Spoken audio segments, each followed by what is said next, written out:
డిపార్ట్మెంటే గర్వించదగ్గ వ్యక్తి మిస్టర్ ప్రసాద్. ఇంత చిన్నతనంలోనే తనకు 100 ఏళ్ళు నిండటం నిజంగా మన దురదృష్టం. సార్, గోపికృష్ణ అనే హెల్త్ ఆఫీసర్ చనిపోయారు సార్. Any accident? కాదు సార్, విష ప్రయోగం జరిగిందేమోనని అనుమానంగా ఉంది. నిన్న అతను తీసుకెళ్లిన అద్దె సైకిల్ తీసుకొచ్చి ఎవరో ఆ సైకిల్ షాప్ లో అతను అడ్రస్ కనుక్కున్నారు. అద్దె సైకిల్ ద్వారా ఆచూకీ తెలుసుకుని హత్య చేశారా? I see. అంటే ప్రసాద్ హత్యకు అతని హత్యకు ఏదో సంబంధం ఉండి ఉండాలి. నా కూతురు బ్రతికి ఉందా? అవును, నాకు ఈరోజు తెలుసు. ఎక్కడుంది? తొందరగా చెప్పు బాబు. నోరారా అమ్మా అని పిలిపించుకోవాలని ఈ తల్లి పేగు తహతహలాడిపోతోంది. ప్రస్తుతం మీ కూతురు కూడా తల్లి ఓదార్పు అవసరాన్ని పరిస్థితుల్లోనే ఉందమ్మా. అందుకే మిమ్మల్ని తీసుకెళ్ళడానికి వచ్చాను. పద. Good morning sir.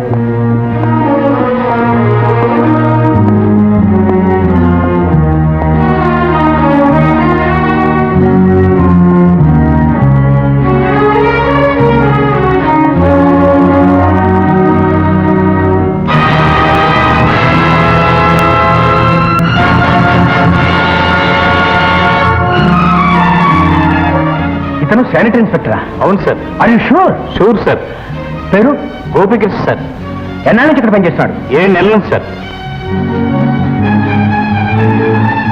ఆశ్చర్యంగా ఉంది. How is it possible? అయితే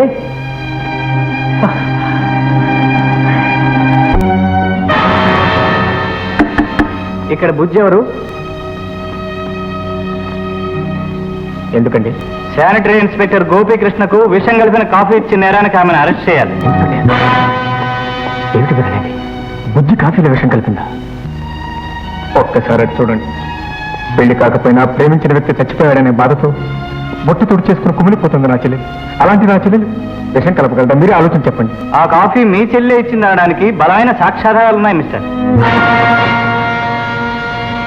సాక్ష్యాధారాలు ఉన్నాయా? వెల్, ఇప్పుడు చెప్పు. ఆ హత్య చేసింది నువ్వే కదూ?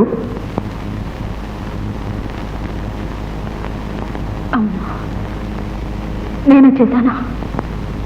ఆ హత్య నేనే చేశాను. ఎందుకు చేశాను, దేనికోసం చేశానని అడగొద్దయ్యా.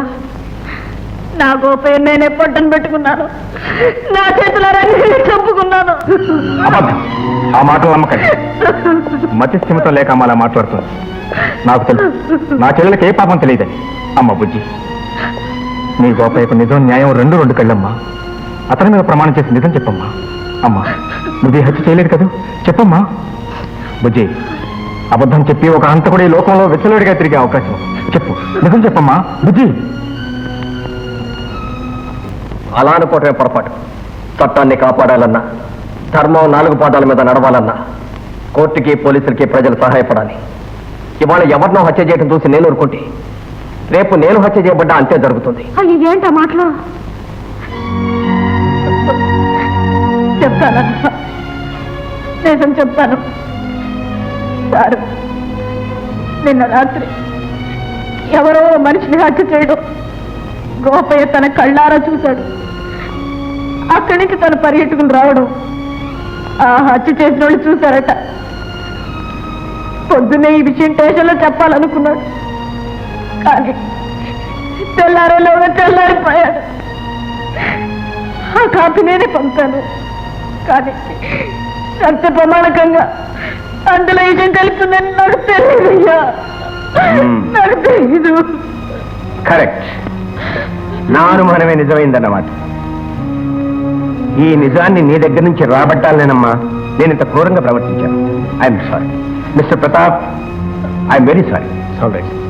కానీ ఒక్క మాట, చట్టం పోలీసులో ఉన్నది నిరపరాధుల్ని రక్షించడానికే కానీ శిక్షించడానికి మాత్రం కాదు.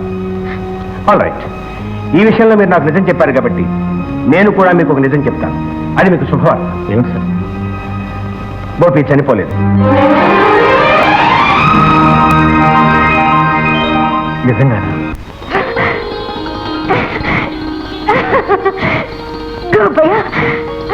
ఇప్పుడు స్పృహలో లేడమ్మా, 1 గంటలో కోలుకుంటాడు.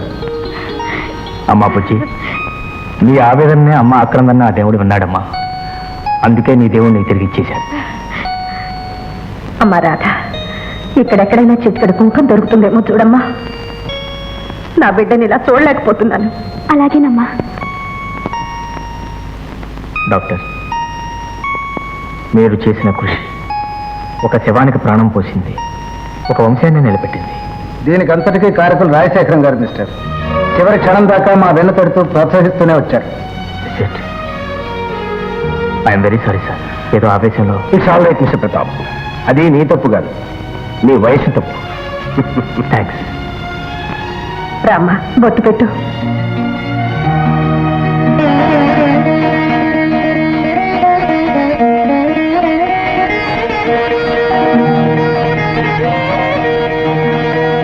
బారుడంత పొద్దెక్కింది, ఇంకా బారు జాపుకొని పడుకుని ఉన్నారు దొరగారు.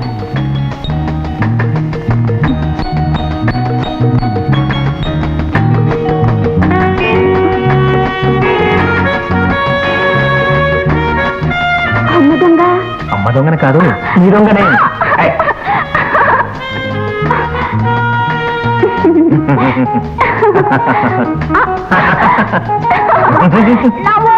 ఓణి ఎవరండి?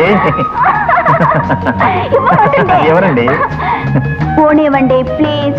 ఈ ఓణి మన ప్రేమకు బోణి, దీన్ని ఇవ్వనండి ప్లీజ్. ఇవ్వరా? ఎవరు? అంతేనా? అంతే. మిమ్మల్ని ఇవ్వమంటే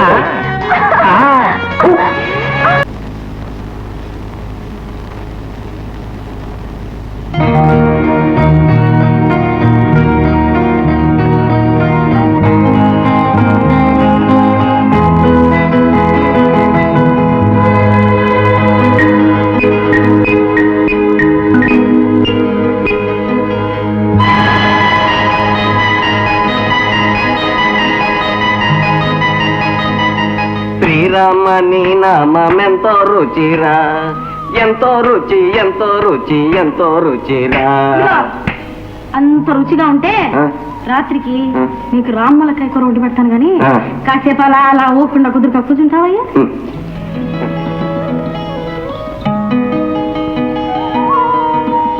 అయ్యో అయ్యో అయ్యో, ఏమయ్యా సూది కూర్చుకుందా? అది అది ఏది అది అది ఏదయ్యా? ఇదిగో ఇది ఇది ఇదా? భలే సిగ్గుపడుతున్నావే, బ్రహ్మచారి సినిమాలో నాగేశ్వరలాగా.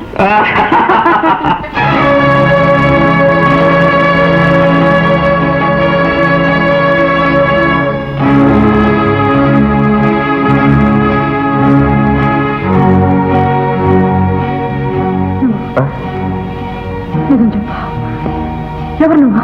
అదేం ప్రశ్న? నేను గోపిని కాదు, నా గోపేవి కాదా? బుజ్జి, ఏమిటో మాటలు? సత్యబ్రతికిన వాడిని కదా, నా ప్రవర్తనలో ఏదైనా మార్పు వచ్చి ఉండొచ్చు, అంతేగాని. ప్రవర్తనలో మార్పు కాదు, మనిషి మొత్తంలో ఏదో మార్పు కనిపిస్తుంది. అసలు మనుషులు మారినట్టు అనిపిస్తుంది. చెప్పు, ఎవరు నువ్వు? బుజ్జి, నీకేమైనా పిచ్చెక్కిందా? నేనే గోపిని. కాదు కాదు కాదు, నువ్వు నా గోపయ్య కాదు, సరిగ్గా అట్టాగే ఉన్న వేరే మనిషివి. నా గోపయ్య మాటల్లో ప్రేమ ఉంటుంది, నా గోపయ్య చూపుల్లో పసితనం ఉంటుంది. నువ్వు నా గోపయ్య కావు. ఏమిటమ్మా? అన్నా, ఇది నా గోపయ్య కాదు, నా గోపయ్య కాదన్నా, నా గోపయ్య కాదు.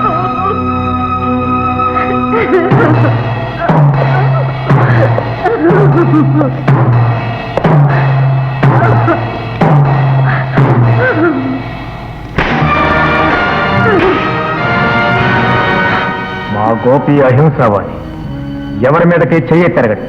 చెప్పు, ఎవరు?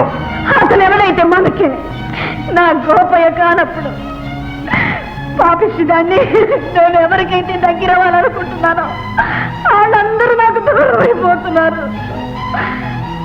మోసపోయాను. ఆ భగవంతుడు నన్ను పూర్తిగా మోసం చేశాడు, పూర్తిగా మోసం చేశాడు, పూర్తిగా మోసం చేశాడు. అమ్మా,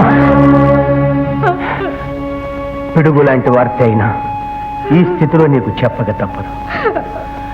అతను నీ గోపి కాని మాట నిజమేనమ్మా. నీ గోపిని హత్య చేసిన వాళ్ళని పట్టుకోవాలనమ్మా నేను ఈ నాటకం మొదలుపెట్టాను. నీ గోపినే కాదు, ఇంకెంతో మందిని దారుణంగా హత్య చేసిన ఆ దౌర్భాగ్యుల్ని, ఎందరో ఆడబడుచుల కుంకుమలు తుడిచివేసిన ఆ రాక్షసుల్ని మట్టు పెట్టాలనేనమ్మా నా ప్రయత్నం. గోపి బ్రతికే ఉన్నాడన్న భ్రమలో ఇతన్ని అంతం చేయడానికి వాళ్ళు ఇక్కడికి వస్తారని ఆ అదను చూచుకుని ఆ ముఠాన్ని అరెస్ట్ చేయాలని మా ఈ ప్లాన్ అంతా. ఈ ప్రమాదకరమైన పరిస్థితుల్లో ఏమాత్రం అజాగ్రత్తగా ఉన్నా గోపి రూపంలో ఉన్న వ్యక్తి తన ప్రాణాలనే పోగొట్టుకుంటాడు. ఇదంతా తెలిసి కూడా ఈ కత్తుల బోనులోకి కావాలనే ఇరికించానమ్మా నా ఒక్కగానొక్క బిడ్డను. అవునమ్మా, ఇతను నా కొడుకు ప్రదీప్.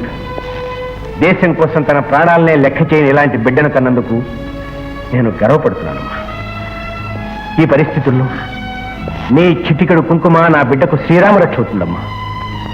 నా బిడ్డ ప్రాణాలు కాపాడమని ఒక తండ్రిగా నేను అర్థిస్తున్నాను. ఆ దేశ ద్రోహులను పట్టుకోవడానికి సహకరించమని ఒక పోలీస్ ఆఫీసర్గా నిన్ను ప్రాధాన్యపడుతున్నాను. నా మాట కాదనకమ్మా.